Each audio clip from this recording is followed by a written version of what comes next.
Más viva y me body girl. Can't take the hawk.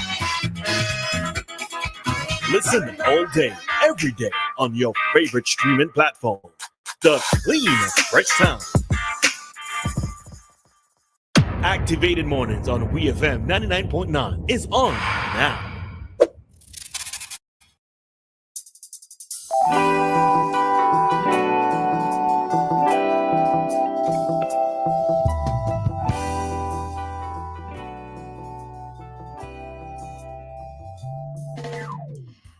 And we are back with another commentary segment of today's Activated Mornings. For those of you in need of a time check, it is 7:47. For those of you who need to get to work, you have, I don't want to tell you 30 minutes, you have 12 minutes, right? Actually, no, you had 10 minutes just to make sure you actually reach on time, okay?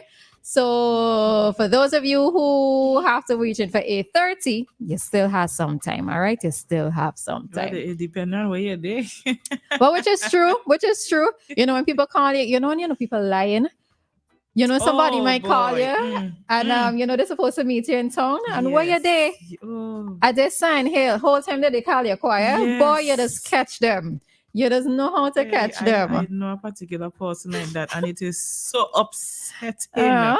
Well, always add a 15 minutes every time they tell you where it is that they are. Just add the 15 minutes. I just learn to deal with that person. Yeah, that is one of those things. Why people is. I remember there was a time I was walking in town, and somebody was walking, right? And they're saying that, okay, so I can't remember exactly where it was, but let's say they buy Banker St. Vincent, but it's supposed to be, let's say, down by Singer. Mm-hmm. So they say they buy Banker, they say they buy Singer. And I wanted to show that they lie. I wanted to show that they lie because, you know, it's one of them situations where they know they were supposed to be where they're supposed to be and they ain't reached there yet. Right? But yeah, it's one of those things with us as a people. I don't want to say intentions because even when saying this is just as us as a people sometimes, you know, being on time is not always it doesn't always happen. It doesn't always happen. And sometimes I'm probably guilty of it, so I can't say nothing, right? But I know a friend of mine, she's always like, when you reach late, it shows that you don't have respect for me and respect for my time. She kind of probably has a point, but she has a point, but it's you know, so yes, maybe as a people we need to try to do better to be on time. Definitely. Yes, especially with work in particular, because you know, you might not reach work on time, but you definitely want to leave work on time. Yeah, so you have to, you can't be unfair in that regard, okay? Mm-hmm. All right. So I realized yesterday that there was the NDP had a convention in Peterborough. Yes. Oh, it's in Peterborough? Yeah. Okay. I know that last Sunday there was one at Democrat House.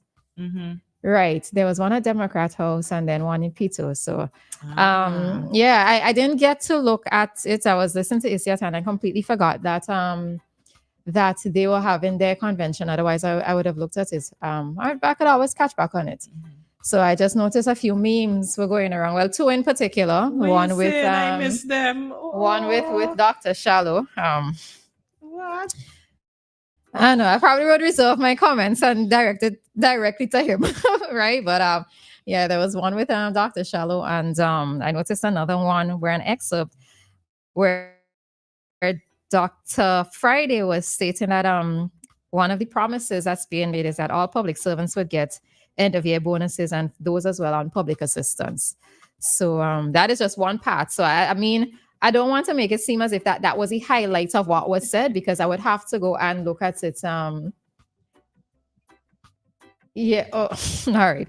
I would have to go back and look at it to see what else was highlighted. I'm sure they probably have other clips, but yeah. So one of the things that is being promised is that all public servants would get end-of-year bonuses. Interestingly, before, when I was I was statutory, but anyway, we used to get end-of-year bonuses. The government used to give, but it used to be announced in the Independence goodies. We would get that announcement then.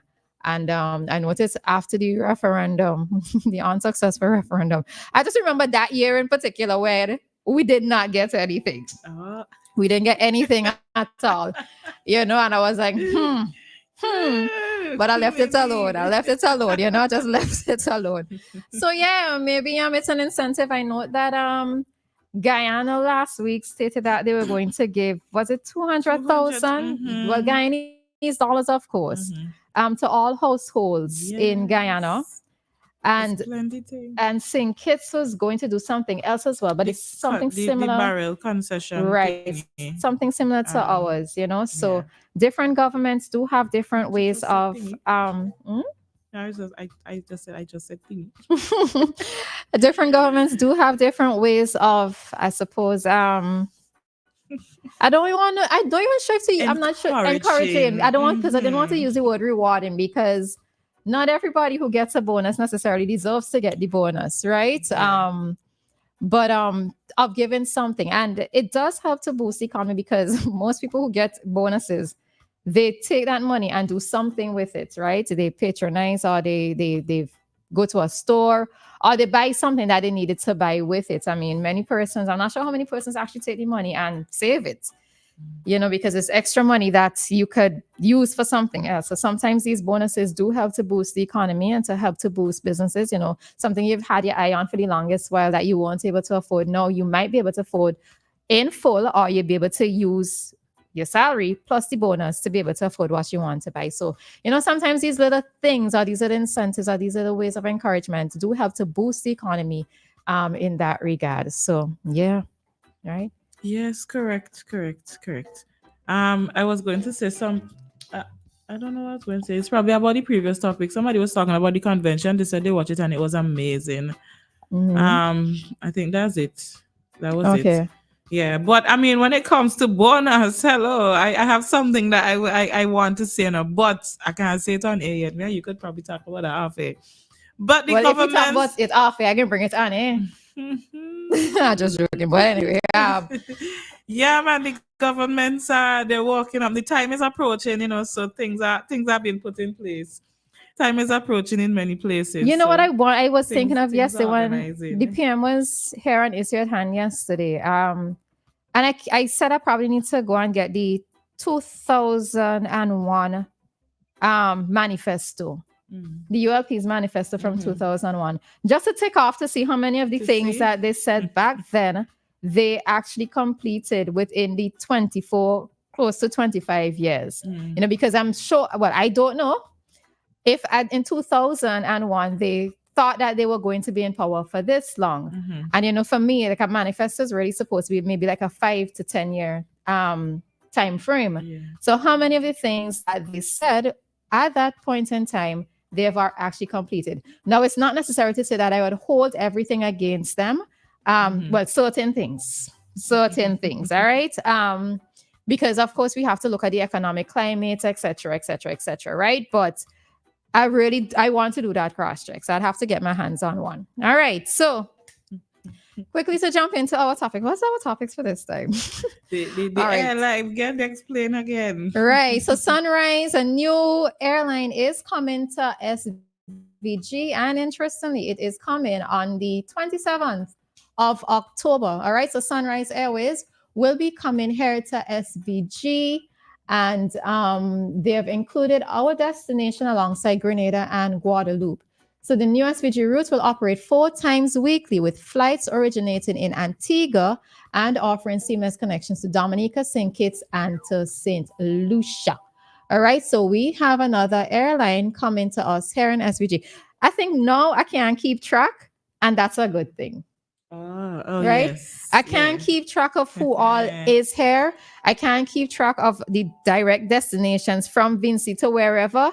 Because I can't keep track, this is a good thing for us. Yes. So right? Hopefully so. So whenever some money befalls upon me and I feel like just flying out and dipping out, I would say I have options, and I could just say I'm going to choose this place and I'll go in, right? When all you can't find me, don't ask me no questions. I have my own business, all right? Come back. I have my own business.